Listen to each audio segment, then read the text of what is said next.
for this morning. Ang main verse po natin, magagaling sa 2 Corinthians chapter 10. Verse 16, basahin po natin. And Simon Peter answered and said, You are the Christ. after po tanungin ni Jesus Christ doon sa mga apostles, what do men say? I am the Son of Man. Nung tinanong po niya ngayon, notice yung tinanong po niya, what do say men? I am the Son of Man. Kasi ayaw po ng Panginoong Jesus na ma-influensyahan yung sagot ng mga apostles. Kaya sabi niya, what do men say about me, the Son of Man? Upang ang sagot, hindi ma-influensyahan yung sagot ng mga apostles na nakausap niya. Ito po yung sagot. Simon Peter ang sumagot. Verse 16, ang sabi, and Simon Peter answered and said, you are the Christ, the Son of the living God. And then Jesus answered and said to him, you are blessed, Simon, son of Jonah, for flesh and blood did not reveal it to you, but my Father in heaven. Yung pong sagot natin, Panginoong Jesus, flesh and blood, this is not revealed to you, but my Father in heaven. Katulad din po ito ngayon, that we are under grace. Ngayon po, karamihan po sa atin under the background, from the background of evangelism, evangelical. Dati po, pagka nag-evangelize tayo, ang lagi natin sinasabi, is you are a sinner. You need to accept Jesus Christ. Tapos parang pinipilit po natin na i-share yung gospel sa iba. And yet, not knowing, hindi natin alam that even though kahit anong gawin natin pag-share, hindi natin maipipilit ito. The good news or the gospel. Because hindi natin kayang itong ipilit sa ibang tao. Only God can reveal it sa bawat tao. Personal testimony ko po, ganun na nangyari sa akin. Nung nire-reject ko ang gospel of grace, and yet, nung nasabi ko sa sarili ko, gusto ko malaman kung sino itong sinasabi, sino itong preacher nito from Singapore na nag-preach ng gospel of grace. Nung tinignan ko po, on the spot, talaga po na-reveal sa akin si Jesus Christ, na hindi ko naranasan nung ako ay nakikinig ng message about the law and grace, the mixture message. Hindi ko naranasan yun. And yet, nung sabi kong, gusto kong malaman kung sino itong preacher na ito, automatic po, na-reveal sa akin si Jesus Christ. So, hindi po yun because of my colleagues, kundi because of God.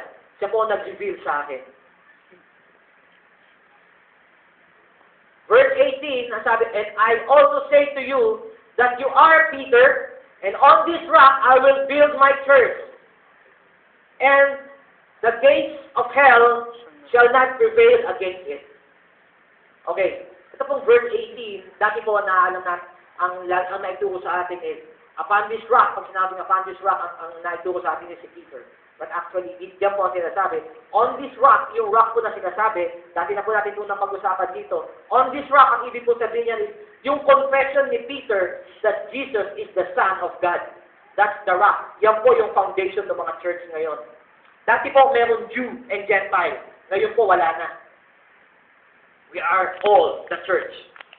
And we are founded on the unshakable foundation, which is yung sinabi ni Peter, na sinabi ng ating Panginoong Jesus na rock. Hindi si Peter. Ang rock dyan is yung confession that Jesus is the Son of the living God. Okay, in-highlight ko po yung the gate of hell shall not prevail against it. Kasi pag sinabi po natin gates of hell, it denotes sa mga attacks. Pwede po yan offensive or pwedeng defensive noong mga panahon na yun. And alam po natin, sa kultura ng mga Israelita, pag sinabing gates, diyan po nangyayari yung, parang diyan po yung kanilang judicial arena.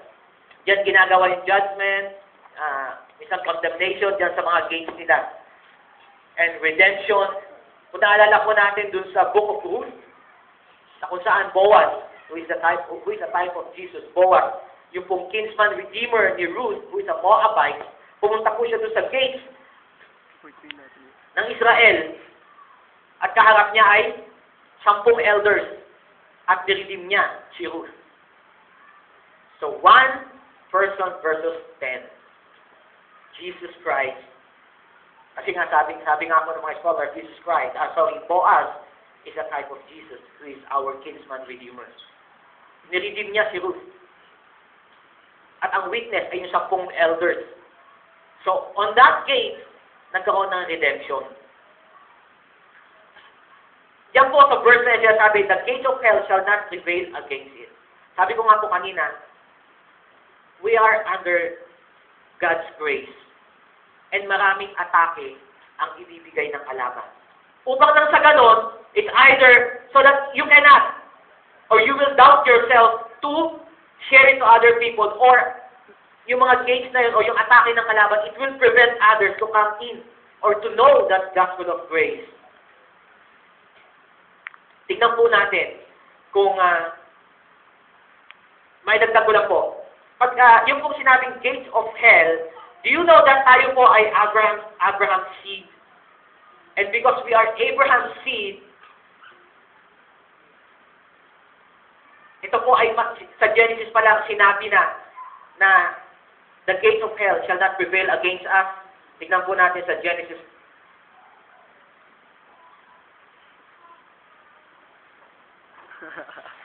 Okay, sa mata pala. Genesis 22 verse 17. After niyang mutik na ma-sacrifice si Isaac, sabi ng Panginoon sa kay Abraham, that in blessing I will bless you, and in multiplying I will multiply your seed like the stars of the heavens. And as the sun which is upon the seashore, and your seed shall possess the gate of his enemies. Yung pong seed, kung mapapansin ninyo yung capital S, yung naunang seed, ay small letter S. Yung pong seed na capital, yan po ay patungkol sa ating Panginoong Jesus. And we are in union with Christ. Tama po ba? So, we will inherit that promise. We will possess the gate of the enemies. Ibig sabihin, we will own the gate of our enemies. Meaning, owning the gate of our enemies, meaning, it cannot prevail against us. Kasi we own that gate. We are above that gate. We are above those attacks ng enemies. Galatians 3:29 na sabi, if you are Christ, then you are Abraham's seed and heirs according to the promise. Yung pinakita ko po kanina, Genesis 22, na nakalagay po doon, that we own the gate of our enemies. Kasi we are in Christ. Are we all in Christ? Amen. Okay, may sumagot pa. Kasi baka sumobra na yung ninyo. Sumobra na yung lahat na nakapikit. Okay, tingnan po natin yung sinasabi po nating mga attacks ng kalaban sa Gospel of Grace. 2 Corinthians 10:4 to 10:5 yun, basahin natin. Alam po natin that ngayon po, that we are under grace, naintindihan natin yan. Alam natin that the battlefield is not actually sa labas, kundi dito sa isip natin. 2 Corinthians chapter 10 verse 4, sabi, for the weapons of our warfare are not fleshly, but mighty through God to the pulling down of strongholds. Yung po sinasabi ko kaninang mga attacks ng kalaban sa Gospel of Grace, na kung saan hawak natin ngayon, we embrace that Gospel of Grace. We call that the strongholds of the enemy.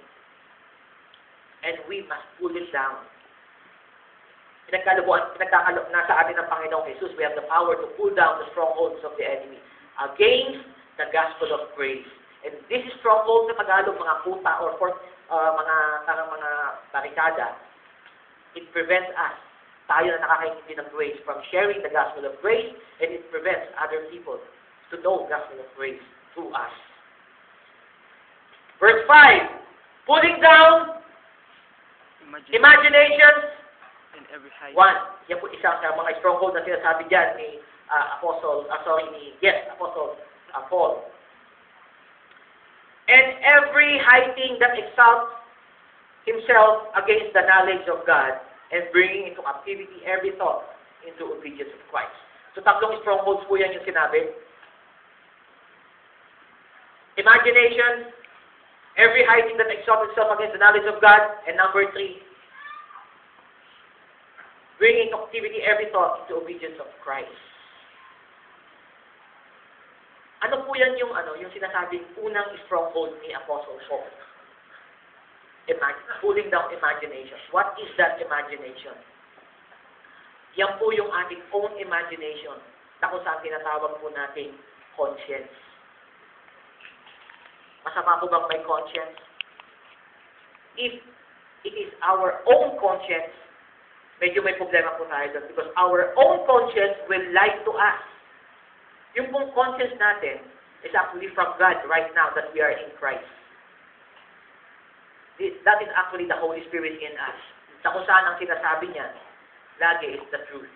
Dahil pagka po yung ating own imagination or yung po kasi sa yung imagination na yan, kapag kunin natin ang meaning yan, original meaning yan in Greek, ang inaano po dyan is thought. Meron pong meaning doon sa Strong's Dictionary na kung saan na sinasabi own conscience. So if it is our own conscience, it is very dangerous that it should lie to us.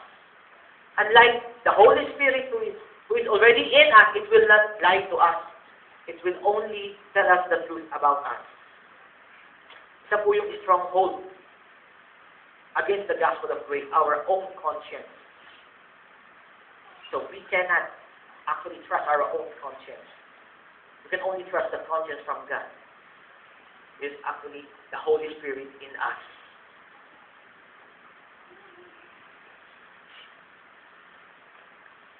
Sabi nga po, if our conscience is a spirit-controlled, ang sabi diyan sa tatlong yan, a spirit-controlled mind knows and understands the truth. Our own conscience will tell us lies. It will always, parang lagi niyang dinadrive yung flesh natin, our own conscience.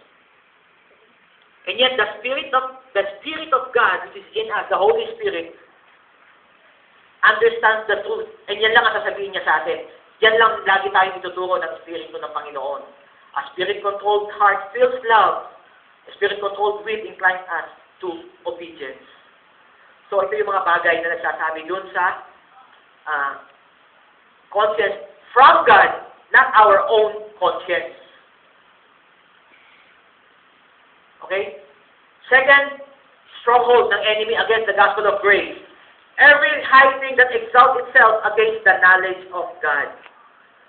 Ano po yung mga bagay, o ano yung mga bagay na nag-exalt or against the knowledge of God? Unang tingnan po natin doon sa 1 Corinthians chapter 15, kung ano yung knowledge of God. Sabi po dyan sa verse 34, awake to righteousness and sin not, for some have not the knowledge of God. I speak this to your shame. So dyan po sa verse na yan na sinasabi, the knowledge of God is God calling us, you are righteous. Yun po ang knowledge of God. Calling us that we are righteous in Christ. Yun po ang knowledge of God. Our knowledge is saying, I am not righteous enough before God. Pero ang knowledge po ng Panginoon na sinasabi niya, you are righteous. That is the knowledge of God. Pag sinabi po ng Panginoon that you are righteous in Christ, then you are righteous. Hindi na po natin kailangan dumaan sa anumang klaseng, pwede natin sabihin, process for being holy. There's no need for us. Then napagdaanan na lahat ng ating Panginoong Jesus that process to attain that righteousness na nire-require ng ating Panginoon sa atin. Kaya nga po, this is one of the strongholds, yung things that exalt itself against the knowledge of God. Kasi pag sinabi po natin sa ating kapwa Kristiyano that you are not righteous enough to stand before God, then you are preventing the gospel of grace. We are actually preventing the gospel of grace. Pag hindi natin yung dineclare, if we do not declare yung sinasabi ng Panginoon sa atin. Kaya last time po ang sinasabi ko, we cannot, from our mouth, hindi natin pwedeng sabihin ng dalawang bagay. Law and grace coming from the same mouth. Hindi natin pwedeng sabihin sa sarili natin that we are under grace, tapos sa kapwa natin sasabihin natin, you are under law. Actually, we don't say sa kapwa natin that you are under law, but we apply law to others. Unconsciously. Sa testimony ko po, sinabi ko sa inyo that me myself, talaga na-experience ko yun. And sad thing is, nagagawa ko yun sa aking mga anak. until I realized, nung pong pinag-prepare ko yung message na yun, doon sa James, that one fountain cannot produce bitter and sweet water at the same time. We receive grace, we give grace. Amen? Amen. Okay lang. Sa gumagano pa. Sa gumagano pa yung ulo, okay pa. Alam niyo po, hindi lang yung one of the plans, I hope and pray na magkaroon ng I claim na isa sa mga plano ay matuloy. That is sigurado maraming special number, si Mandy. She is a concert na mga sana matuloy. And mag-practice na maayos yung mga musicians and the bands, the singers, then we will have a concert right here. Hindi natin alam kung kailan, pero napag-uusapan. The mere fact na napag-uusapan yun, that's already amazing. So, last time, Katy Perry ang ni Mandy, susunod naman, Lady Gaga. Si Mandy naka-Lady Gaga. Hindi ko ma-imagine. Leandro. Tapos to Jeremy? Jeremy. Ano kakantay mo? Kanta ni Dorita. Pwede rin. Para makarelate kami. Dorita, sino yun? Kay Prophet Samuel, bagay sa boses niya, yung paborito ni Pastor Rob.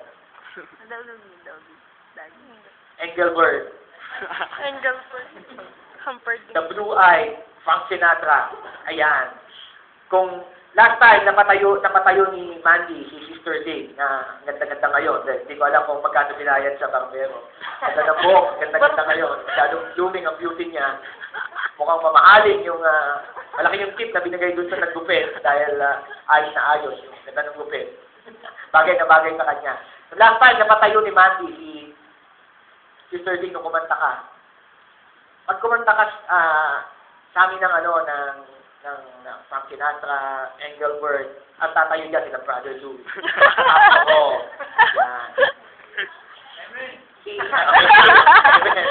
Yes and amen. Si Brother Jerry, nasa kalagitnaan niya ng mga Eagles na yan. Bon Jovi na siguro yan. Tsaka Righteous Brothers. Okay. So, let's hope and pray na yung mga plano yun ay talagang mag-materialize. And we claim that. Lalo na yung youth camp. Dala kayo ng pudapunin yun. That is the knowledge of God. The knowledge of God is saying that we are righteous in Christ, and our own knowledge is saying that we are not yet righteous enough before God. And that is one of the strongholds. Ulitin natin, number one, yung ating own imagination or our own conscience, it will tell us lies. But the Spirit of God in us, it will tell all the truth about us, our standing before God, our true standing before God.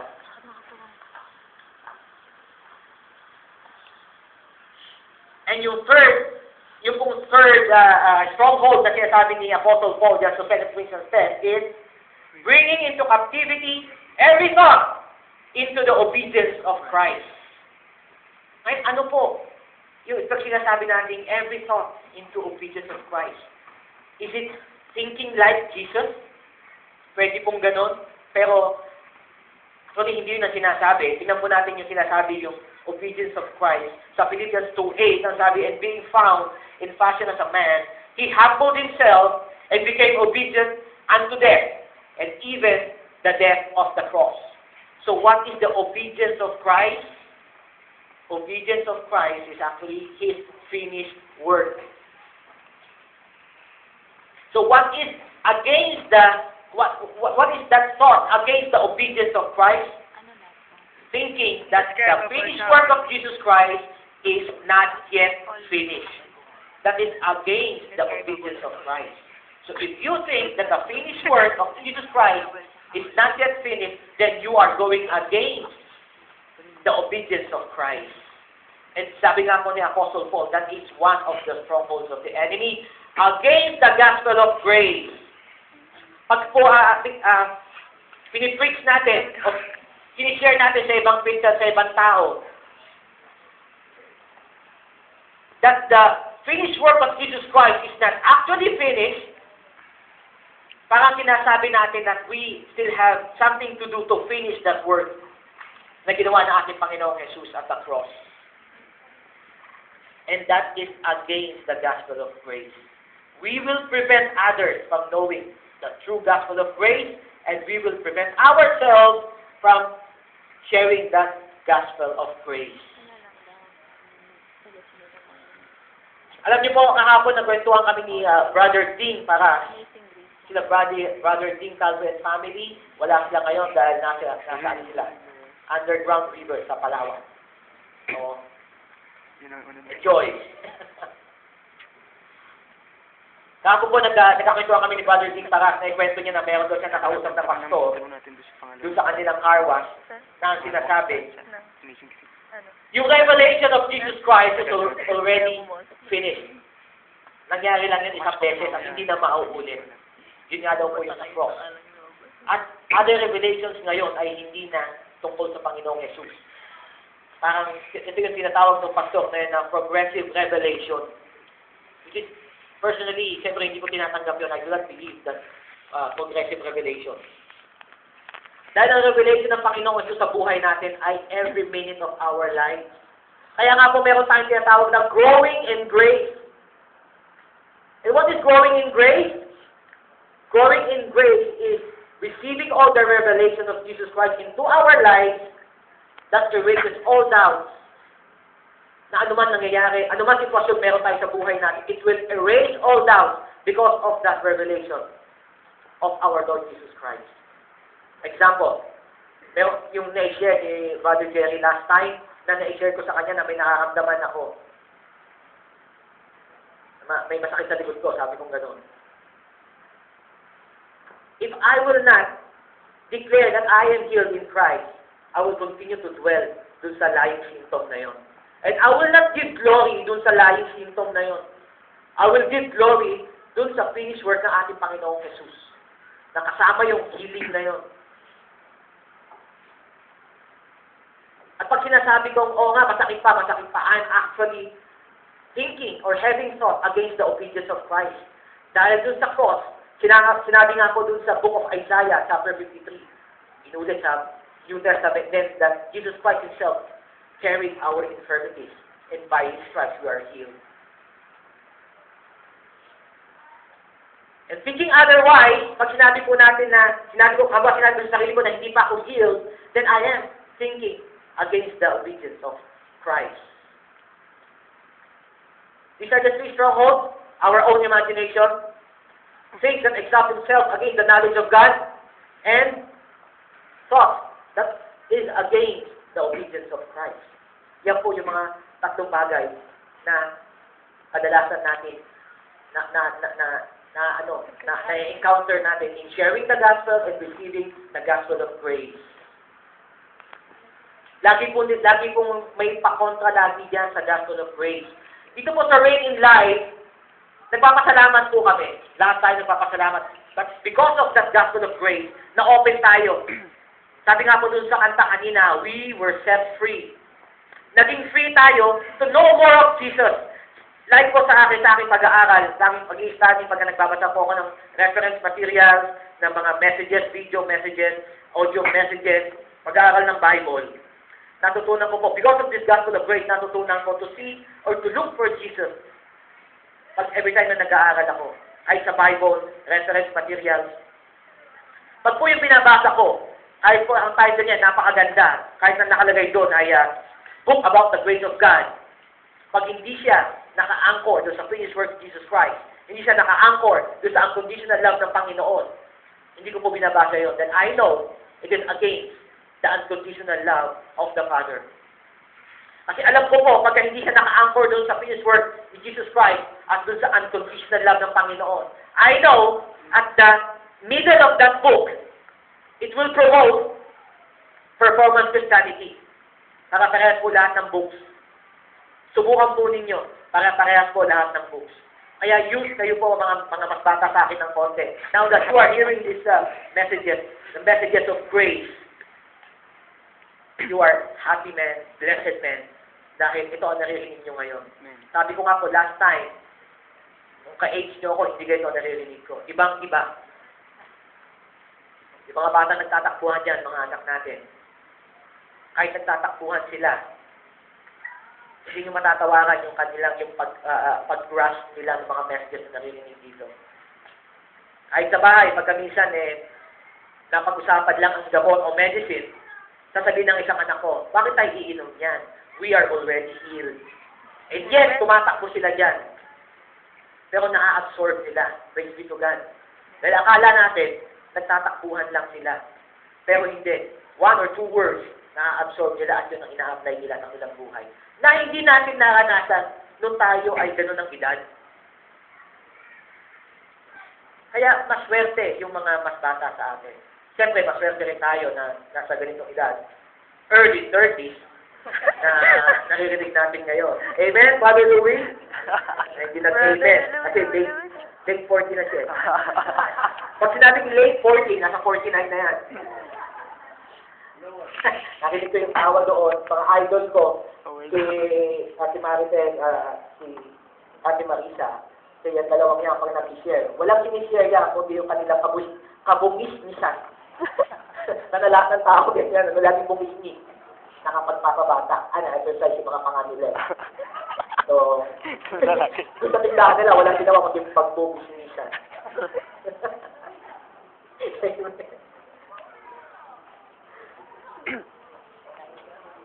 Ngayon, sabi ko nga po, marami na po ang nakakaalam ng gospel of grace, and yet because of lack of knowledge, they cannot enjoy the benefits. Kailangan natin malaman, kailangan natin na laging i-enjoy yung benefits na ginawa natin Panginoong Jesus at the cross. Tignan po natin yung sinasabi ng psalmist sa Psalms 103:2-3, Bless Jehovah, O my soul, and forget not all His benefits.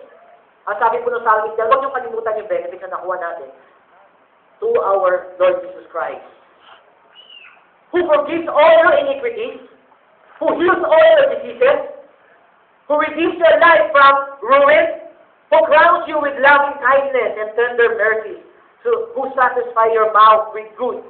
Your youth is renewed like eagles.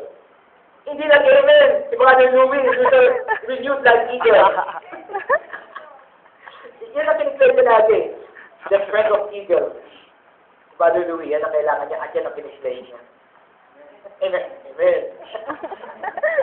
Parang ano lang, parang pato-pato lang yung amen, hindi eagle lang. May gratory pa. Parang taga-Candaba lang hindi taga-Davao Philippine eagle. Amen. Church, sabi ko nga po, lahat alam na natin ang gospel of grace, and yet, may mga atake sa atin. And these are the main strongholds. Yung sinasabi ni Apostle Paul. These are attacks of the gospel of grace na dapat alam natin. We have the Spirit of God. Sabi ko nga po kanina, we don't have to worry dahil noong una pa man sinabi na sa Genesis that the seed of Abraham will possess the gate of enemies. Ibig sabihin, that seed is Jesus Christ. He will possess the gate of the enemies. And we are in Christ, so we own the gate of our enemies. Sinasabi ko lang po sa inyo, just to remind you. Katulad nga po last time na dun sa last message na sabi ko, nire-remind ko lang kayo that we have to confess always our righteousness. Kasi baka mamaya, lagi na natin na pag-uusapan ng righteousness, iba naman. No. Dumating po tayo sa ganitong edad, lagi natin naririnig natin, law. Hindi tayo nagsawa sa law. Nag-enjoy tayo sa kakapakinig ng mga messages about law. So ngayon, we do the other way around.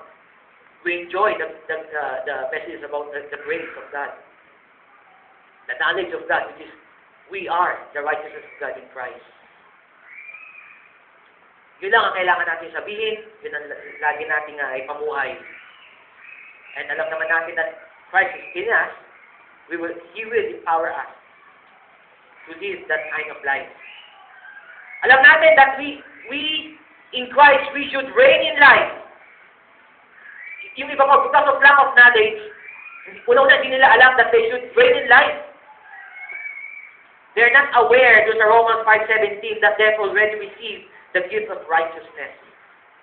At because of that gift of righteousness, now we reign in life. Lahat po ng mga challenges na sinasabi natin beneath our feet. Hindi po above sa atin. Beneath, kaya nga po we reign in life. Amen? Alam niyo po, minsan may mga pagkakataon na gusto ko din mag-share ng gospel of praise pagka may mga nakakausap ko ibang tao. And yet, dati gusto kong parang pinipilit ko, pero ngayon hindi ko na po nagagawa yun. Talagang, hinahayaan ko lang yung spirit na mag-flow. Kung bibigyan niya ako ng pagkakataon, the Spirit of God will open my mouth dun sa tao na yun, gagawin ko. Pero pagka hindi, pagka sinabi ng Espiritu na, okay, shut your mouth, hindi po ako nagsasalita. Dahil minsan po nakaka-edify yun, yung pag-share ng Gospel of Grace, nakaka-edify din sa sarili. Kaya nga po, every time na magkakaroon tayo ng fellowship, after po nung talagang edified ako. Unang-una, dahil nakakapag-share ako. Pangalawa, nakakarinig ako ng revelations na hindi ko alam from you, from other people. Last time nga lang, hindi ako nakakuha ng edification from Brother Mandy kasi kinancel niya ang fellowship ng Thursday. Pero hindi, nakakuha naman ako ng Friday. Okay? So, although hindi lahat nakarating ng Friday, okay lang. Basta nakarating yung text ninyo sa akin na nagsasabing, hindi ako makakarating. Okay lang. Importante, masaya na ako doon. Okay, church? So, we are under grace. All of us, ever since, hindi natin alam, but because of knowledge, sabi nga ni Apostle Paul, doon sa Romans 10, sabi niya gano'n, because itong mga kapatid ko sa Israel, they have the seal, but they lack the knowledge of God. They try to establish themselves according to their own righteousness, not according to the righteousness of God. Because of lack of knowledge, they try to establish their own righteousness. Kaya hindi nila na-enjoy yung benefit ng ginawa natin Panginoong Jesus. And yet, ngayon alam natin that we are under grace. We enjoy that benefit. We enjoy that benefit. We know it.